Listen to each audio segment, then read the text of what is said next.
رہے ہیں۔ حالانکہ سیدنا حسن اور سیدنا حسین رضی اللہ تعالیٰ عنہما نے حضور علیہ الصلوۃ والسلام کی کتنی زندگی پائی ہے۔ جب آپ علیہ الصلوۃ والسلام کا انتقال ہو رہا تھا تو سیدنا حسن رضی اللہ تعالیٰ عنہ غالباً یہ 9 سال کے تھے، بعضوں نے ذکر کیا ہے، بعضوں نے ذکر کیا 11 سال کے تھے۔ اس سے 1 سال چھوٹے سیدنا حسین رضی اللہ تعالیٰ عنہ تھے۔ 7-8 سال کا بچہ اتنی سمجھ بوجھ نہیں رکھتا، نہ سمجھ، ٹھیک ہے، لیکن حضور علیہ الصلوۃ والسلام نے اس عالم میں بھی ان کی فضیلتیں بیان فرمائی ہیں۔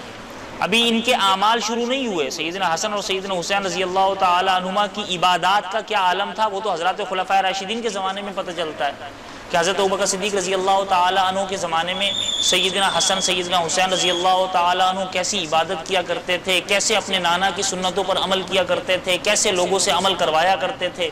حضرت عمر رضی اللہ تعالیٰ عنہ کے دور میں پتہ چلتا ہے، حضرت عثمان غنی ہے۔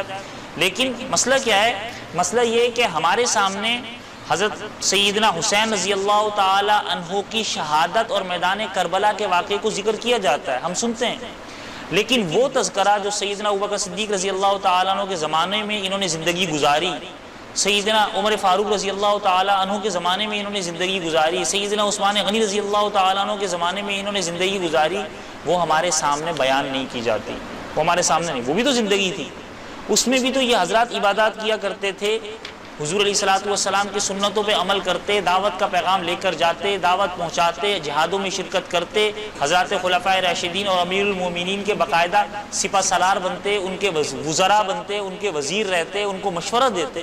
یہ تمام ان کی زندگی کتابوں میں موجود ہے، لیکن عموماً مسلمان ان سے غافل ہیں۔